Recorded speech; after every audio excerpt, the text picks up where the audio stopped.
ከቤተ መንግስት ፊት ለፊት ከ3 ሚሊዮን ብር ጠቅላላ ክፍያ ጀምሮ ፍሬንድሺፕ ፓርክ፣ አራዳ ፓርክ እንዲሁም ዩኒቲ ፓርክ መሃል እጅግ ዘመናዊና ቅንጡ የመኖሪያ ቤቶችን 70% ለሚከፍሉ 30% ታላቅ ቅናሽ አለያም ካሽ 60% ከፍለው 40%ን የባንክ ብድር የተመቻቸላቸው። ባለ 1 መኝታ 49 ካሬ በ3 ሚሊዮን ብር፣ ባለ 2 መኝታ 95 ካሬ በ5 ሚሊዮን ብር፣ ባለ 3 መኝታ 130 ካሬ በ8 ሚሊዮን ብር ጠቅላላ ክፍያ ካሻውት በ10% ዕድመ ክፍያ የሚዋዋሉበት። በዚሁ መንደር ውስጥ መዋኛ ገንዳ፣ ጂምናዚየም፣ ደረጃውን የጠበቁ ሰፋፊ ሊፍቶች፣ ምቹና በቂ መኪና ማቆሚያዎችን ያካተተ ዘመናዊ የደረቅ ቆሻሻ ማስወገጃ፣ አውቶማቲክ ጄኔሬተር የተገጠመለት እንዲሁም የከርሰ ምድር ውሃና ለተለያዩ አገልግሎቶች የሚውሉ ሰገነትን በውስጡ አካቷል። ለአንድ ሳምንት የሚቆይ ታላቅ ቅናሽ ስለሆነ ይህንን ዕድል ለመጠቀም ከታች ባለው ስልክ ይደውሉ።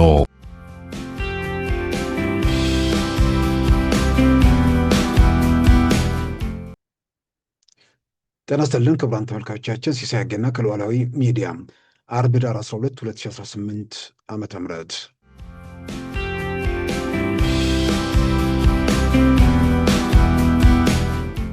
Although Emperor Haile Selassie did visit Malaysia, but it was cordial, good relations, but nothing substantive in terms of serious engagements, strategic relations. Until your visit. So you're a man of vision and you're a tough guy. I know that from looking at the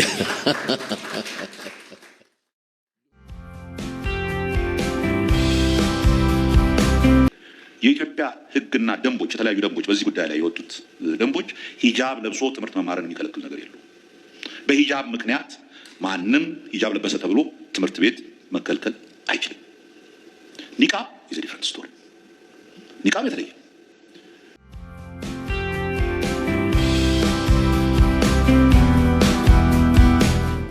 በኢትዮጵያ እስልምና ጉዳዮች ጠቅላይ ምክር ቤት በኩል ባለፉት በለውጡ ዓመታት እውነቱን ለመናገር በጣም በከፍተኛ ኃላፊነት በሀጂ ዑመር ኢድሪስም ዘመን አሁንም በሀጂ ኢብራሂም ቱፋም ዘመን በጣም ኃላፊነት በተሞላበት መንገድ ሲንቀሳቀሱ ቆይቷል። ማንም ጥያቄ ውስጥ የማይገባ ምናልባት በአንዳንድ እምነት ተቋማት አካባቢ የነበረው ውዝግብ ኢትዮጵያ እስልምና ጉዳዮች አካባቢም ገብቶ ቢሆን ኖሮ ሀገሪቱ ላይ ብዙ በሁሉም አቅጣጫ ቀውስ የሚበረታበት ሁኔታ ይፈጠር ነበር።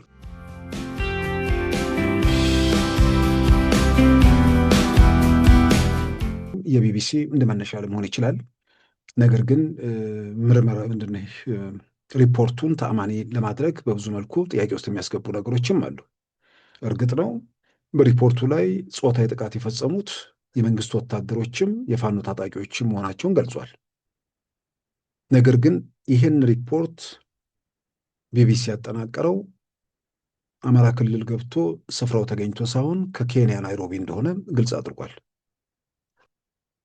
የባህር ዳር ዩኒቨርሲቲ በጉዳዩ ላይ ጥናት እያደረገ መሆኑን ደግሞ የሚገልጹ ሪፖርቶች እንዳሉ እዛው ቢቢሲ ላይ ገልጿል። ቢያንስ የባህር ዳር ዩኒቨርሲቲ ከውጭ ሀገር ሆኖ በስልክ አይደለም የሚያደርገው።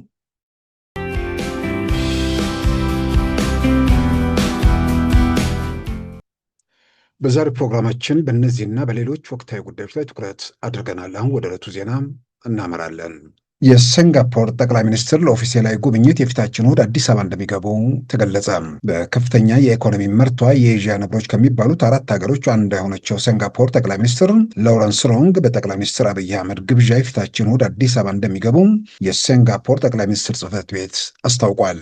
የ6 ሚሊዮን ሕዝብ ሀገር የሆነችውና በፋይናንስ ቴክኖሎጂ እንዲሁም በባዮቴክኖሎጂ ከፍተኛ ደረጃ ላይ መሆኗ የሚገለጸው ሲንጋፖር ከፍተኛ የተማረ የሰው ኃይል ያላት በጸረ ሙስና እርምጃዋና ውጤታማ በሆነ በመንግስት መዋቅሯ ተጠቃሽ ሀገር ነች። የዜጎቿ የነፍስ ወከፍ ገቢ ከ80 ሺህ የአሜሪካን ዶላር በላይ የሆነ ሀብታም ሀገር መሆኗንም መረጃዎች ያመለክታሉ። ከፍተኛ የውጭ ኢንቨስትመንትን በመሳብ ተጠቃሽ ሀገር ነች። በደቡብ አፍሪካ በሚካሄደው የቡድን 20 ሀገራት የመሪዎች ስብሰባ ላይ በተጋባዥነት የሚገኙት የሲንጋፖሩ ጠቅላይ ሚኒስትር ሎረንስ ሮንግ በኢትዮጵያ የሚያደርጉት ጉብኝት በአፍሪካ የመጀመሪያ ኦፊሴላዊ ጉብኝት እንደሆነም ተመልክቷል። ጠቅላይ ሚኒስትር አብይ አህመድ ከዓመት በፊት እንደ አውሮፓውያን አቆጣጠር በሰኔ ወር 2004 ሲንጋፖርን መጎብኘታቸው ይታወሳል።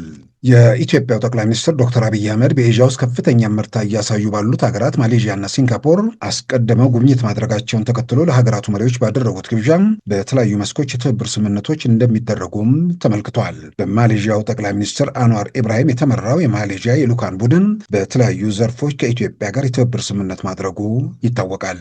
የማሌዥያው ጠቅላይ ሚኒስትር አንዋር ኢብራሂም ዛሬ ወደ ሀገራቸው ከመመለሳቸው በፊት በትናንትናው ዕለት ከጠቅላይ ሚኒስትር አብይ አህመድ ጋር በመሆን በሰጡት የጋራ መግለጫ የሁለቱ ሀገራት ግንኙነት ወደ ስትራቴጂካዊ ትብብር ማደጉን ገልጸዋል። ንጉሥ ኃይለሥላሴ ማሌዥያን መጎብኘታቸውን ያስታወሱት ጠቅላይ ሚኒስትር አንዋር ኢብራሂም አሁን በጠቅላይ ሚኒስትር አብይ አህመድ ጊዜም ግንኙነታቸው ወደ ከፍተኛ ደረጃ ማደጉን በመግለጽ ጠቅላይ ሚኒስትር አብይ አህመድን ባለራዕይና ብርቱ ሰው ሲሉ አሞግሷቸዋል። ሁለታችንም ሪፎርሚስት ነን ሲሉም ተደምጠዋል። Although Emperor Haile Selassie did visit Malaysia, but it was cordial, good relations, but nothing substantive in terms of serious engagements, strategic relations until your visit.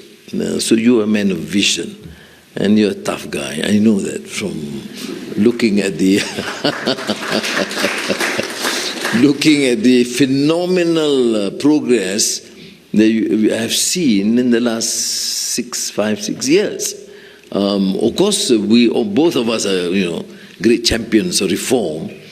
እሁድ ዕለት አዲስ አበባ የሚገቡት የሲንጋፖሩ ጠቅላይ ሚኒስትር ሎረንስ ዊንግ በበኩላቸው በኢትዮጵያ ቆይታቸው የሁለትዮሽ የመግባቢያ ሰነድ ከኢትዮጵያ መንግስት ጋር ይፈራረማሉ ተብሎም ይጠበቃል።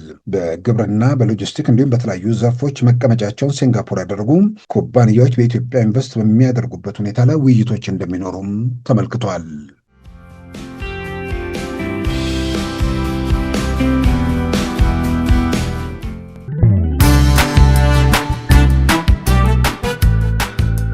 ሉዓላዊ ሚዲያን ይደግፉ።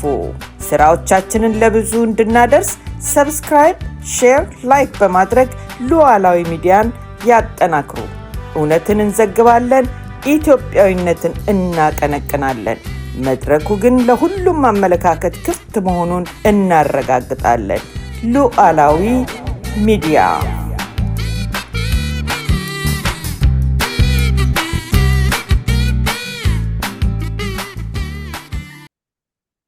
ክቡራን ተመልካቾቻችን በኢትዮጵያ እስልምና ጉዳዮች ጠቅላይ ምክር ቤት ከኢትዮጵያ የትምህርት ሚኒስቴር ጋር ባለፉት ቀናት የሚያወዛግብ ጉዳይ ተነስቷል። የኢትዮጵያ እስልምና ጉዳዮች ጠቅላይ ምክር ቤት ፕሬዝዳንት ሀጂ ኢብራሂም ቱፋ በአደባባይ መግለጫ መስጠታቸውን ተከትሎ በጉዳዩ ላይ በተለያዩ መገናኛ ብዙሃንም መወያ ሆኑ ወይ ደግሞ መነጋገሪያ ሆኑ ቀጥሏል። ምናልባትም መረጃው በወጣበት ወቅት ወዲያውኑ በጉዳዩ ላይ ለመሄድ ያልፈቀድነው ምንድን ነው የተፈጠረው የሚለውን ነገር በተቻለ መጠን ለማጥራት መረጃ ለማግኘት ሙከራ በማድረግ ነው። አሁን የተፈጠረው ነገር ምንድን ነው? የአዲስ የትምህርት ሚኒስቴር ያወጣው መመሪያ ወይ ደግሞ ፖሊሲ ያለው የሚለውንም እሱኑ ለማየት ሞክረናል። ምናልባትም ችግሮች እንኳን ቢፈጠሩ በተለይ የእምነት መሪዎች፣ የሀገር መሪዎች እና ባለስልጣናት እንዲህ ነገሮች ሲፈጠሩ ተነጋግሮ ችግሮችን ለመፍታት በውይይት መፍትሄ ለማስገኘት መንቀሳቀሱ በጣም ለሁሉም ይጠቅማል።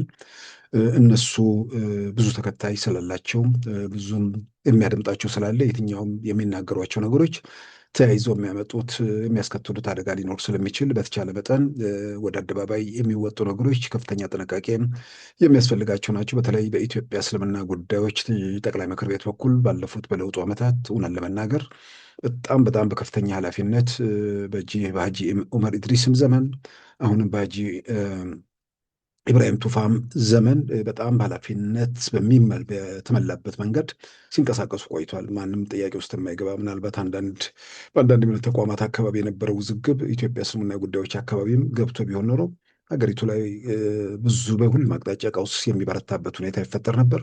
እስካሁን በኃላፊነት ስሜት በጥንቃቄ እንደሄዱት ሁሉ አሁንም በቀሪው ጊዜ ላይ የተፈጠሩ ነገሮችም ካሉ የተጓደሉ ጉዳዮችም ካሉ በንግግር በውይይት ችግሮችን ለመፍታት በዛ መንገድ መንቀሳቀሱ በጣም አስፈላጊ ነው። የኢትዮጵያ እስልምና ጉዳዮች ጠቅላይ ምክር ቤት ፕሬዝዳንትም ሆነ በተዋረድ ያሉ የእምነቱ መሪዎችና ኃላፊዎች እስካሁን ድረስ በተለይ በለውጡ ዓመታት ውስጥ ያደረጓቸው ኃላፊነት የተሞላባቸው እንቅስቃሴዎች ለሀገር ሰላም ትልቅ አስተዋጽኦ አድርገዋል።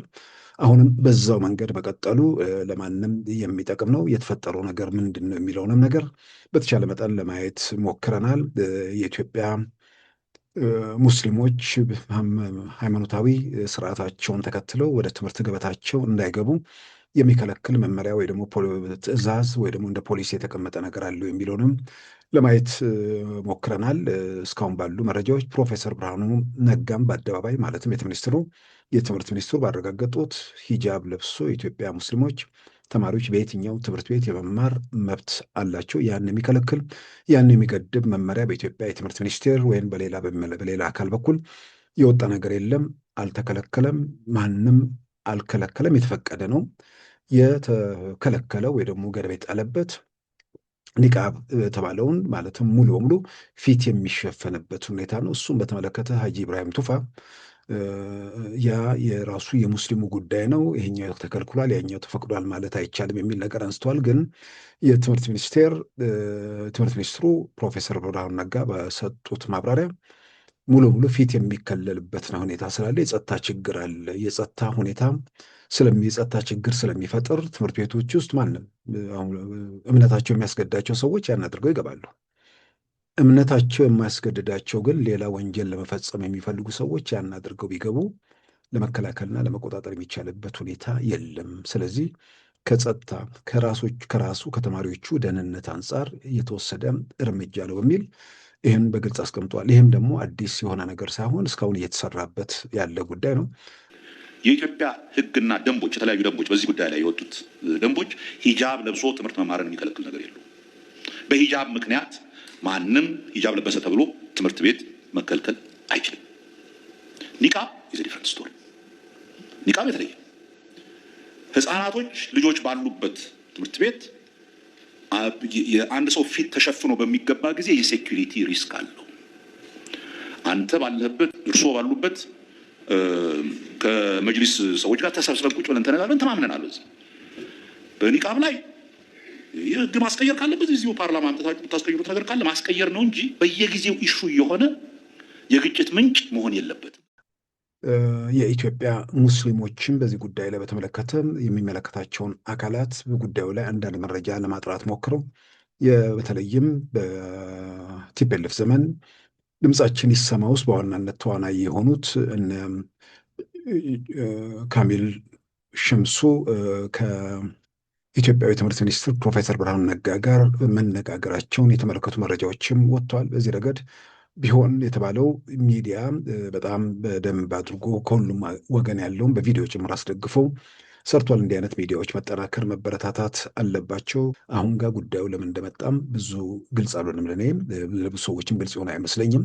ስለዚህ ያም ሆኖ ይህንን በኒቃቡም በኩል አድርገው ትምህርት ቤት ቢገቡ ከጸጥታ አንጻር የሚፈጠር ክፍተት ላይኖር ይችላል የሚል ይህን የተመለከተ ነገር በኢትዮጵያ እስልምና ጉዳዮች ጠቅላይ ምክር ቤት መሪዎች እንዲሁም ደግሞ በትምህርት ሚኒስቴር ኃላፊዎች መካከል ውይይት ተደርጎ የጸጥታ ጉዳይ ስለሆነ ሌሎች የሚመለከታቸው የጸጥታ ተቋማትንም የሚመለከት ነገር መሆኑንም ግምት ውስጥ ማስገባቱ አስፈላጊ ነው። ስለዚህ የተፈጠረውን ነገር በተመለከተ የኢትዮጵያ እስልምና ጉዳዮች ጠቅላይ ምክር ቤት ፕሬዝዳንት ሀጂ ኢብራሂም ቱፋ የትምህርት ሚኒስትሩን ላነጋግር ብለው ቀጠሮ ቢጠይቁ የትምህርት ሚኒስትሩ እምቢ ሊሉ የሚችሉበት ምንም ምክንያት በግል አይታየኝም። በእሳቸው ደረጃ ያለ የሚሊዮኖች መሪ አይደለም። ሌላም ቢሆን ይሄ ጉዳይ አሳሳቢ ነው ብሎ ከተነሳ እነሱን ማነጋገር የትምህርት ሚኒስትሩም ወይ ሌሎች የሚመለከታቸው ኃላፊዎችም ይህን ማድረግ ይችላሉ ብዬ አምናለሁ። ስለዚህ አሁንም ይሄኛውን መሰረት አድርጎ በንግግር ክፍተቶች ካሉ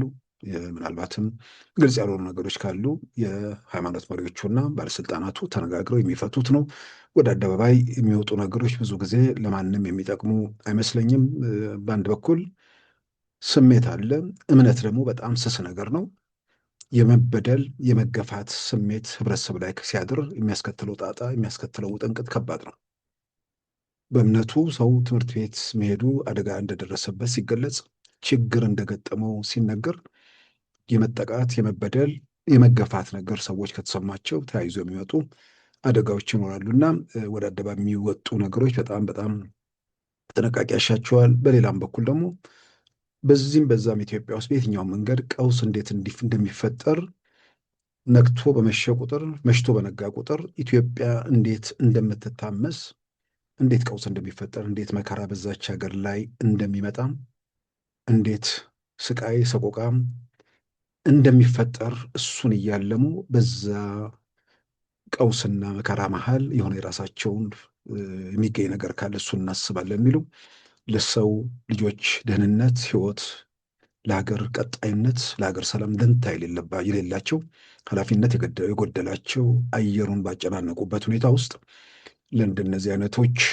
መንገድ ወይ ደግሞ የሆነ እድል የሚሰጡ ነገሮች እንዳይሆኑም ከፍተኛ ጥንቃቄ ያስፈልጋል። ስለዚህ የኢትዮጵያ ሙስሊሞች እንዳልኩት በሀጂ ዑመር ኢድሪስም በሀጂ ኢብራሂም ቱፋ ጊዜም በጣም በከፍተኛ ኃላፊነት ኢትዮጵያ ውስጥ መረጋጋት እንዲመጣ፣ ሰላም እንዲረጋገጥ የትኛውንም ነገር ወደ አደባባይ ባለማውጣት ከፍተኛ ጥረት ያደረጉ የተንቀሳቀሱ ናቸው።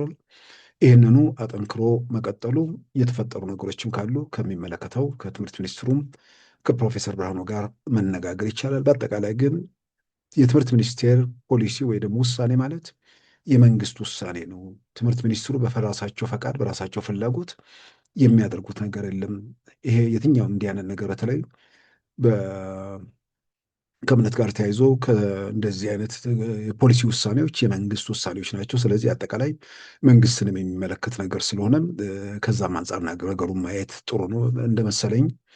አንዳንድ ወገኖች ጉዳዩን ከፕሮፌሰር ብርሃኑ ጋር በማያያዝ ያንን ሊጠቀሙበት ይሞክሩ ወገኖች አሉ። ግን የትኛውም ውሳኔ የመንግስት ውሳኔ ነው። ስለዚህ አጠቃላይ የመንግስት ጋር ጉዳዩን ማለት ለምን ሀጂ ኢብራሂም ቱፋ በሰጡት መግለጫ ላይ መንግስትን አድንቀዋል። እስካሁን የመጣበትን መንገድ አበረታቷል።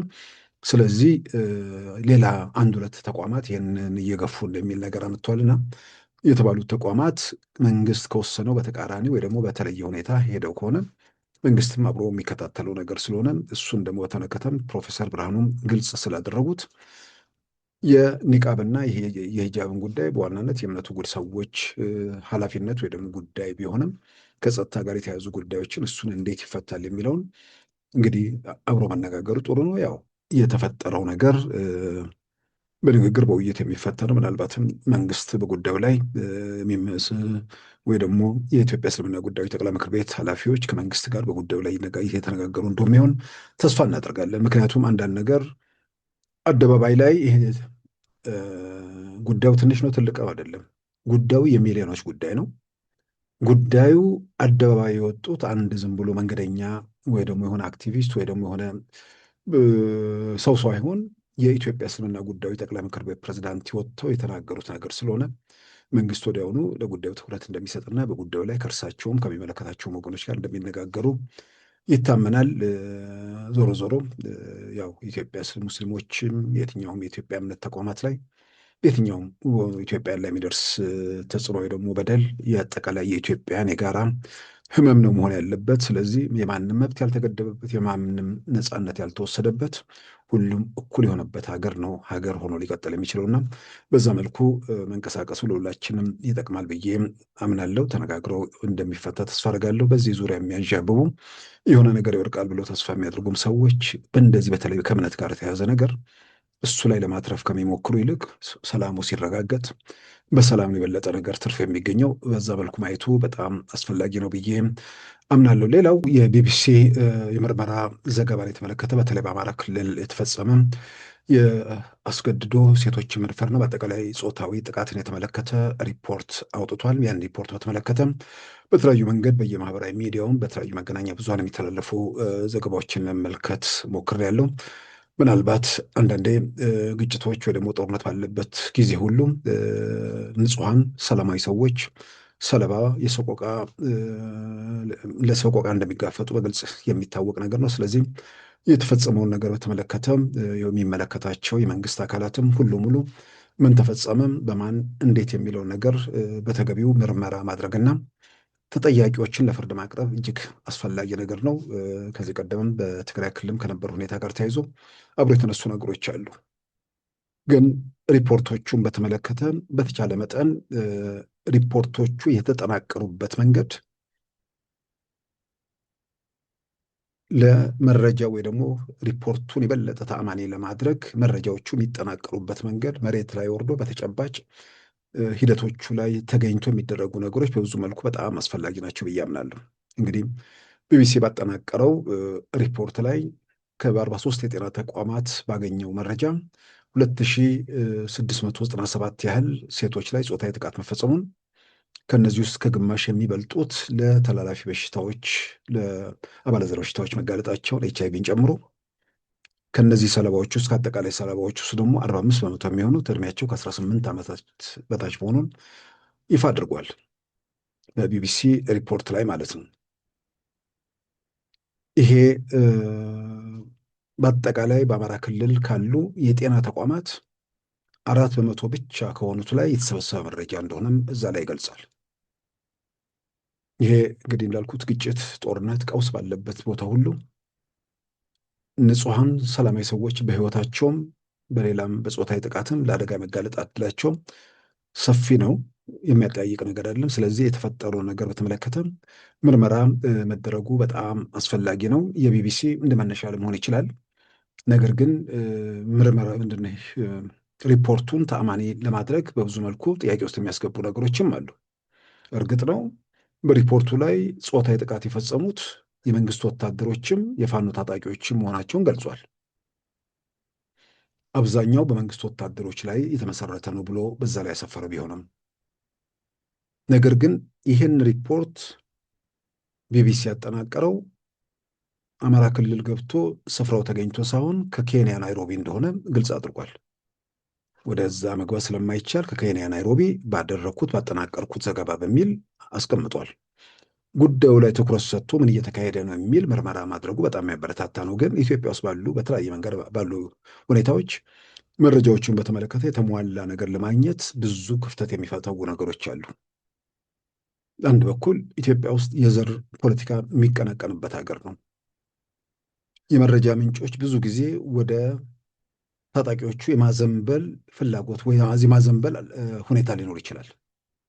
ለዚህ እንደ ማስረጃ እንደ ማጣቀሻ መውሰድ የሚቻል ነገር ካለ በኢትዮጵያ ሰብአዊ መብቶች ጉባኤም በሌሎች የሰብአዊ መብት ድርጅቶችም በአክሱም በጦርነቱ ወቅት አክሱም ላይ የተፈጸመውን ሰብአዊ የንጹሐን ጭፍጨፋ በተመለከተ በወቅቱ የወጡ ሪፖርቶችን እንደ ማጣቀሻ መውሰድ ይቻላል። የኢትዮጵያ ሰብአዊ መብት ኮሚሽን ያው መንግስታዊ የኢትዮጵያ ሰብአዊ መብት ኮሚሽን እዛ ሀገር ምርመራ ያደረጉ አካላት ምርመራውን ባደረጉበት ወቅት ስለ ግድያው ዝርዝር መረጃ ሰጥተዋል። 100 በላይ ንጹሐን መገደላቸውን አመልክተዋል።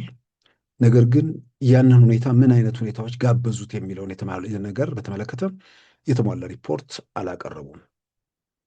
ስለዚህ ሪፖርቶች ላይ ሁልጊዜም ሪፖርቱን የሚያጠናቅረው ሰው የራሱን ፍላጎት እንዲፈጸምለት እንጂ ፍትህ ወይ ደግሞ ተጠያቂነት እንዲረጋገጥ ወንጀል የፈጸሙት ሁሉ ተጠያቂነት እንዲረጋገጥባቸው ሳይሆን እርሱ የሚፈልገው አካል እንዲጠየቅ፣ ሌላው ደግሞ ከተጠያቂነት ነፃ እንዲወጣ የመፈለግ ዝንባሌ እዛ ላይ ታይቷል። ለምሳሌ ያን ሂደት ሲመራ የነበረው የኢትዮጵያ ሰብአዊ መብት ኮሚሽን የትግራይ አስተባባሪ ወይ ደግሞ ሰብሳቢ የነበረው ካልተሳሳትኩ አስመላሽ የተባለ በኋላ በአደባባይ በግልጽ እንዳደረገው ሄጄ ከቲፒኤልኤፍ ተዋጊዎች ጋር ጫካ ልግባ ወይስ እዚህ ሆኜ መንግስትን ላጋልጠው ብዬ አቋም ወሰድኩና ከኢትዮጵያ ሰብአዊ መብት ኮሚሽን ጋር ለመስራት ወሰንኩ።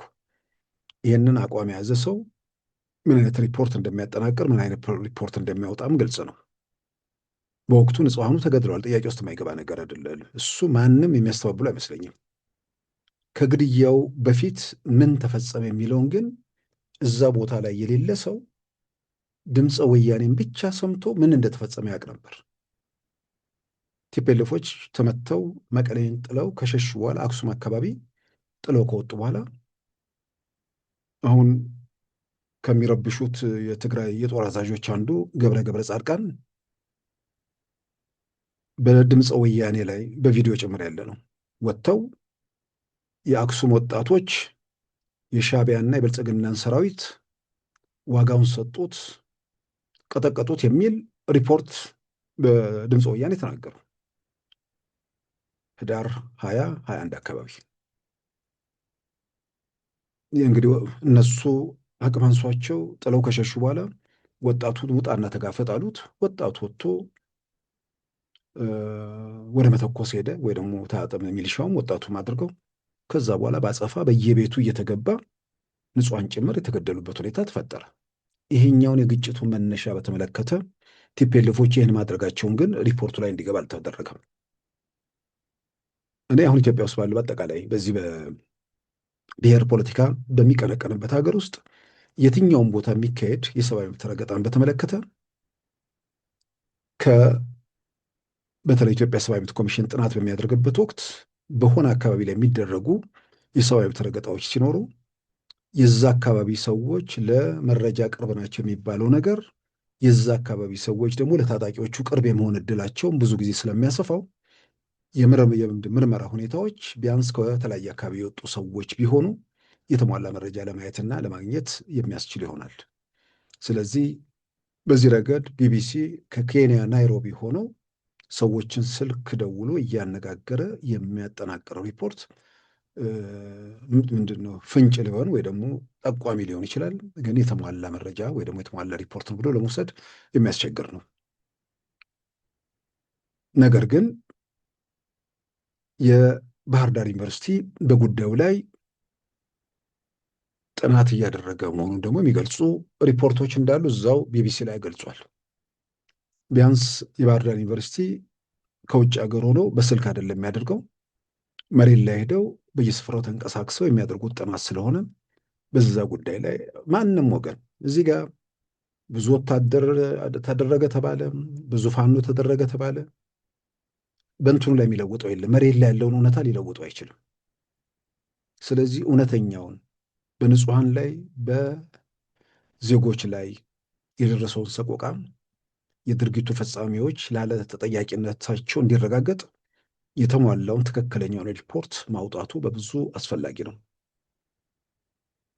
ይሄ በጣም በጣም ወሳኝ ነገር ነው። ስለዚህ የባህር ዳር ዩኒቨርሲቲ የሚያደርገው ጥናት ምናልባት የቢቢሲ ሪፖርት ጠቋሚ ሊሆን ይችላል፣ ግን መሬት ላይ ሄደው በሁሉም የአማራ ክልል አካባቢ እየተንቀሳቅሰው ጦርነቱ ያስከተለውን ሰብአዊ ቀውስ በተመለከተ የሚያደርጉት ምርመራ ተጠያቂነትን ለማረጋገጥ ብዙ ይጠቅማል ብዬ አምናለሁ። በአጠቃላይ ግን ደግሞ በትግራይ ክልልም በአፋር ክልልም በአማራ ክልልም ኦሮሚያ ክልልም ግጭቶች ባሉባቸው ቀደም ሲል ቤኒሻንጉል ጋምቤላ አካባቢ ባሉባቸው አካባቢ ጠቅላላ የሆነ አንድ ጋራ ገለልተኛ የሆነ የምርመራ ቡድን ምናልባት በማን እንደሚዋቀር ወይ የሆነ አካል አዋቅሮ በዛ መልክ የተሟላ የምርመራ ውጤት ደግሞ ቢኖር ለሁሉም በጣም በጣም ጠቃሚና አስፈላጊ ነው ብዬ አምናለሁ። ነገር ግን ያው እዚሁ ላይ ሁሉም ሰው ማየት መገንዘብ ያለበት ግጭት፣ ቀውስ ባለበት ቦታ ሁሉ ከግጭቱ ጋር ምንም ግንኙነት የሌላቸው የዕለት ተዕለት ሕይወታቸውን ለማሸነፍ የሚጥሩ ድንገት ሳያስቡት መንደራቸው፣ ሰፈራቸው ውስጥ የሚፈጠር ነገር እነሱን ሕይወታቸውንም በሌላም በኩል ደግሞ በሰብዕናቸው ላይ የሚያመጡ አደጋዎችን ይጋብዛል። ይሄ እንዳይሆን፣ ይሄ ነገር እንዳይከተል ትልቁ ነገር ወደ ግጭት ወደ ጦርነት የመሄድ አማራጮችን መዝጋት ነው። ምናልባት የፋኖን መሪዎችና አባላት እነሱን ከርቅም ሆነ ከቅርበት የሚደግፉ ወገኖች የአማራ ክልል ይህን ሁሉ ስቃይና ሰቆቃ ለመቀበል የሚያስገድደው ሁኔታ በኢትዮጵያ ውስጥ በኢትዮጵያ ፌዴራል መንግስት ውስጥ ተፈጽሞ ነበር ወይ? ይህ ሁሉ መከራ፣ ይህ ሁሉ ሰቆቃ በክልሉ በህዝቡ ላይ እንዲደርስ፣ ወጥቶ እንዳይገባ፣ ልጆች ከትምህርት ማዕድ እንዲርቁ፣ ሚሊዮኖች ቤታቸው እንዲውሉ የሚያስደርግ ለዚህ የሚጋብዝ ሁኔታ ኢትዮጵያ ውስጥ ነበር ወይ? ምን ስለተፈጠረ ምን ስለተደረገ ነው እንዲህ አይነት ሁኔታ ውስጥ የተገባው? የንጹሐን ግድያ ዛሬ ንጹሐን ግድያ ከሚፈጽመው ቡድን ጋር አብረው አንድ ገበታ ላይ አንድ ማዕድ ላይ የቀረቡ ሰዎች ናቸው። ግድያው ምክንያት እንዳልሆነ ዛሬ በለጠ ግልጽ ሆነ። ግድያውን ከሚገድለው ስልጣን ላይ ያለው መንግስት በአንድ በኩል ለማሳጣት፣ በሌላም በኩል ከተቻለ ከሁሉም አቅጣጫ ግፊት ተደርጎ ቤተ መንግስት ገፍትሬ ይገባለሁ ተብሎ ይደረገ ነው። ይሄ ምንም ሌላ የፖለቲካ ኮተት የሌለበት ከበስተጀርባው የሚከተለው ነገር የሌለው ሁሉ በቀላሉ የሚገነዘበው እውነታ ነው። ይህ ሁሉ መከራ እዛ ክልል ህዝብ ላይ እንዲወርድ የሚያስገድዱ ሁኔታዎች ነበሩ ወይ? እነዚህ ሰዎች የሚተኩሱት መንግስት ቢሆኑ የሚመልሱት አሁን ስልጣን ላይ ያለው መንግስት የከለከለው የአማራ ህዝብ መብትና ነፃነት ምንድን ነው? ይሄ የሆነ ቦታ ላይ ተዘግቶ ግራ ቀኝ ማየት ተስኖት በምኞት በጩኸት በግርግር የሆነ መንግስት ሲሄድ ማየት የሚመኘው ከእውነታውና ከገሃዱ ዓለም ጋር ራሱን ያጣለው አሁንም አይኑን ገልጦ ነገሮችን ለመመርመር ይችላል ብዬ አላምንም። ግን የህብረተሰቡ ስቃይና ሰቆቃ በቃ የሚሉ ሰዎች በመንግስት በኩል አሁንም ይሄንን ምዕራፍ መንግስት እንደ መንግስት ኃላፊነት ግዴታ አለበት፣ ህግና ስርዓት ማስከበር። ያንን ለማድረግ እየተንቀሳቀሰ ነው። ይሄኛው አማራጭ ግን የመጨረሻው አማራጭ ነው። በጉልበት ነገሮችን መጨረስ የሰላምን መንገድ አሻፈረኝ ኃይል ካለ ማለት ነው። ይሄ እንቅስቃሴ መንግስት ኖሮ ህግና ስርዓት ማስከበር የማይችልበት ሁኔታ ቢፈጠር ኖሮ ዛሬ ገጠር መንደሮች ውስጥ ያለው ሰቆቃና ስቃይ የአማራ ክልል ትልልቅ ከተሞች ውስጥ የመግባቱ ጥያቄ ውስጥ የሚገባ ነገር ነው። ነፃ አውጪዎቹ ዛሬ የተደራጁ ዘራፊዎች አይደሉም። ነፃ አውጪዎቹ መንገድ ላይ መኪና እያስቆሙ በሚሊዮኖች ገንዘብ የሚቀበሉ አይደሉም። ነፃ አውጪዎቹ ራሱ በቢቢሲም ጭምር ሪፖርት በወጣው ደፋሪዎች አይደሉም።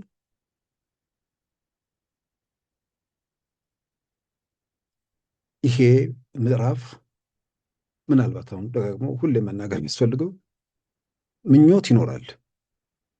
መንግስት ሲሄድ መመኘት ሊኖር ይችላል። መንግስት ሲሄድ መንግስት መሆኑ መመኘት ምኞት ጥሩ አይደለም፣ መጥፎ አይደለም። ግን ምኞት ደግሞ ከተጨባጭ እውነታ ጋር ካልተዛመደ ቅዠት ይሆናል። የሚቃዡ ሰዎች የነሱ ቅዠት ለራሳቸው መደበሪያ ሊሆን ይችላል። በእነሱ ቅዠት ግን ሰዎች ስቃይ፣ ሰቆቃ፣ መከራ እየተቀበሉ ስለሆነ ቢያንስ ለሰው ሲሉ እነዚህን ሰዎች ከርቀትም የሚደግፉት ሰዎች ህዝባችን ነው እንታደጓለን የሚሉት በእርግጥ ሊታደጉት የሚፈልጉት ህዝብ ነው ወይስ በሱ ስቃይ የሚገኝ ትርፍ ካለ ለምን መቀመቅ ውስጥ አይገባም ተብሎ እየተፈረደበት ነው?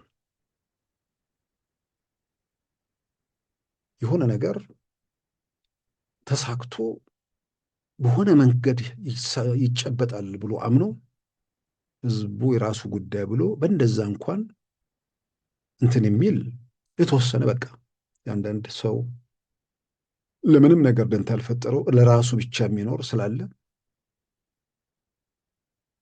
በዛ መልኩ ያን የሚያስቡ ቢኖሩ ላይገርም ይችላል። ግን የሚለውጡት ነገር እንደሌለ የሚለወጥ ነገርም አለመኖሩን የሚሄድም የሚመጣም እንደሌለ ግልጽ በሆነበት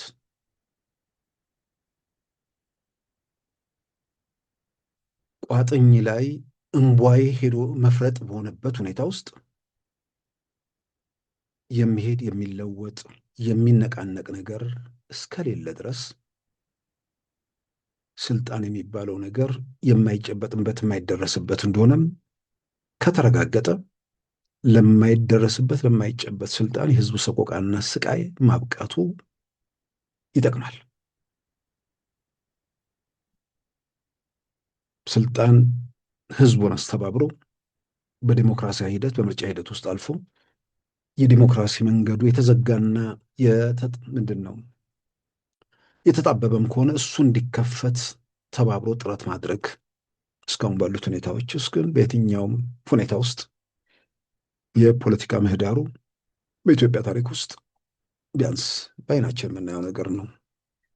ምርጫ ድሮ ሲደረግ ብናውቀው ሁሌ ደጋግሜ የሚያነሳው ቴክስት እንኳን ብሎክ ተደርጎ ነው። ቴክስት ሰዎች ከስልክ ወደ ስልክ 3 ነው 2 መስመር መጻፍ ብቻ የሚችሉበት እሱ ብሎክ ተደርጎ ነው። ዛሬ ሁሉንም ነገር አየሩ የፈለግከውን በነፃነት ማድረግ የምትችልበት ሁኔታ ተፈጥሯል። በሌላ በኩል ደግሞ ገደብ የለም ማለት አይደለም። ታጣቂ ስላለ አመፅ ባለበት ጊዜ ሂደት ውስጥ ሁሉ መንግስት የጸጥታ ስጋት እያለ ለምሳሌ ሰልፎች ምናምን የመሳሰሉት ነገሮች ላይ ገደቦች እየተደረጉ መሆኑ ይታወቃል። ያለው ግን ለፖለቲካ ውድድር ለማድረግ በጣም አስቻይ ሁኔታ አለ። የህዝብ ስቃይ የፖለቲካ ስንት ምንድን ነው ለማስደረግ የሚያስችል ሁኔታ እንኳን ባይኖር ለህዝቡ ስቃይና ሰቆቃው እንዲያበቃ ሲባል ያ ማለት አስቻይ ነገር የለም ማለት ስልጣን ለመያዝ ያላችሁ እድል የተጣበበ ነው ማለት ነው እንጂ አስቻይ ነገር ስለሌለ ወይ ደግሞ የአስቻይ ነገር በሌለበት ሁኔታ ውስጥ መብት እየተገደበ ከሆነ እየተኮሱ መኖር ለነፃነት ዋጋ እየከፈሉ መቀጠል የተቀደሰ ነው። ሁሌም አምናለሁ። በባርነት ውስጥ ያለ ሰላምን፣ በባርነት ውስጥ ያለ መረጋጋትን ጤነኛ ሰው ሊቀበሉ አይችልም።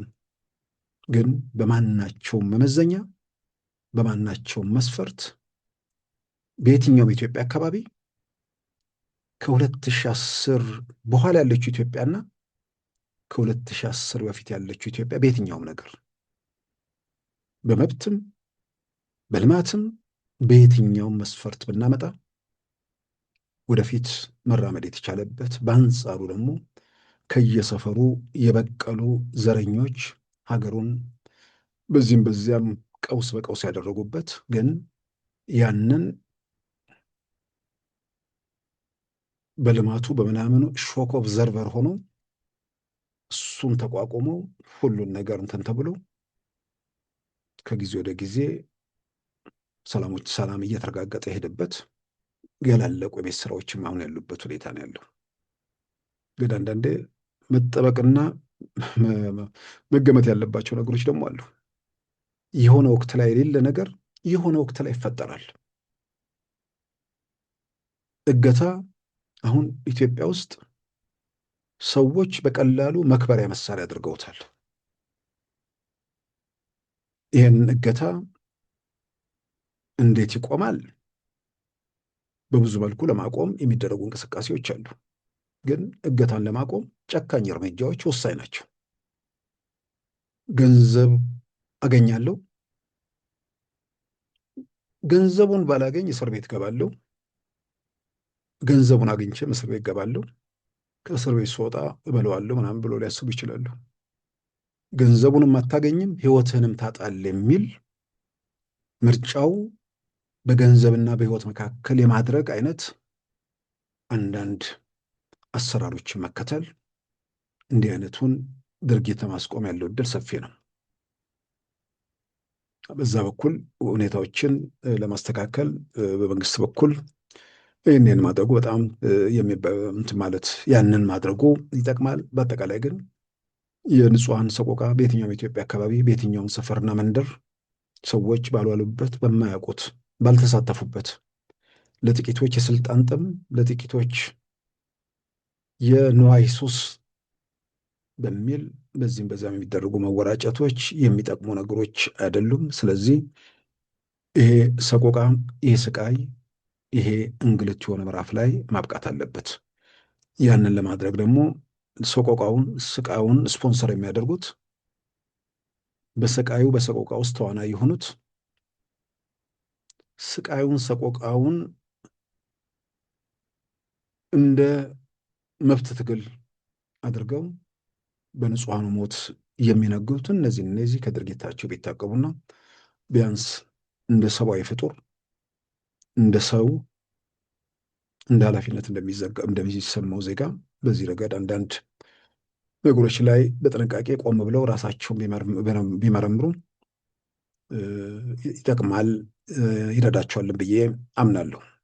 ሌላው የማሌዥያው ጠቅላይ ሚኒስትር አንዋር ኢብራሂም በትናንትናው ዕለት ከጠቅላይ ሚኒስትር አብይ አህመድ ጋር በጋራ በመሆን መግለጫ ሰጥተዋል። በዚሁ መግለጫቸው ኢትዮጵያ ማሌዥያ የብሪክስ አባል እንድትሆን ጠንካራ ድጋፍ ለመስጠቷ ምስጋና አቅርበው በኢትዮጵያና በማሌዥያ መካከል በንጉሥ ኃይለሥላሴ ጊዜም ግንኙነቶች እንደነበሩ አስታውሶ ያ ግን ንጉሱ ማሌዥያን የጎበኙ ቢሆንም ብዙ ጉዳዮች ላይ በጥልቀት የተሰሩ ስራዎች አልነበሩም። አሁን ግን ስትራቴጂካዊ የሆነ ወዳጅነት መፈጠሩን ጠቅላይ ሚኒስትር አብይ ራዕይ ያላቸውና ጠንካራ ሰው መሆናቸውን ባለፉት 5-6 ዓመታት በኢትዮጵያ ውስጥ የተመዘገበውን ነገር በአድናቆት አውስተዋል። እኔም እሱም ሪፎርሚስት ነን በሚል በመድረኩ ላይም ሲናገሩ ተደምጠዋል። ማሌዥያንም በብዙ መልኩ የተለወጠች ሀገር መሆኗ በግልጽ የሚታወቅ ነው። ከዚህም ባሻገር ይኸው እንቅስቃሴ በአፍሪካ ውስጥ አርአያነት ያለው እንደሚሆን በቀጣዮቹ ዓመታት ስራዎቹ በዚሁ ከቀጠሉ በሚል ምስክርነት ሰጥተዋል። የማሌዥያው ጠቅላይ ሚኒስትር አንዋር ኢብራሂም ከዚህም በተጨማሪ ኢትዮጵያ በታሪክ ውስጥ የምትታወቅበትን በተለይም ለሙስሊሞች ከለላ በመሆን ረገድ ያደረገችው ሚና የኢትዮጵያ ኦርቶዶክስ ተዋሕዶ ቤተክርስቲያን እምነት ተከታይ የሆነው ንጉሥ የሙስሊሞችን ከለላ የሰጠበትን ጥገኝነት የሰጠበትን ታሪክ እናውቃለን፣ እናስታውሷለን ሲሉ በዚሁ መድረክ ላይም ኢትዮጵያ ለሙስሊሞች ከለላ ከመስጠት ጋር ተያይዞ ያላትንም ታሪክ በመድረኩ ላይ አንስተዋል። Even for us Malaysians, as a multiracial, multireligious country, sometimes people tend to forget. This Christian Orthodox Church under Emperor Najashi listened to the appeal by the Muslim emirs after they were tortured and oppressed in Makkah. ክቡራን ተመልካቾቻችን የዛሬ አርብ ዳር 12 2018 ፕሮግራማችን በዚሁ ተጠናቋል። ጤና ይስጥልን።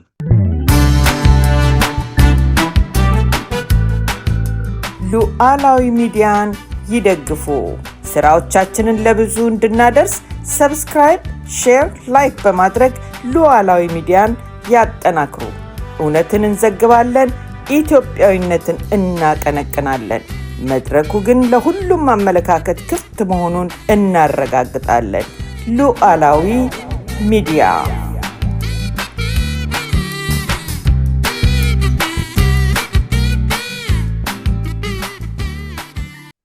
የዛሬ አርብ ዳር 12 2018 ፕሮግራማችን በዚሁ ተጠናቋል። ጤና ይስጥልን።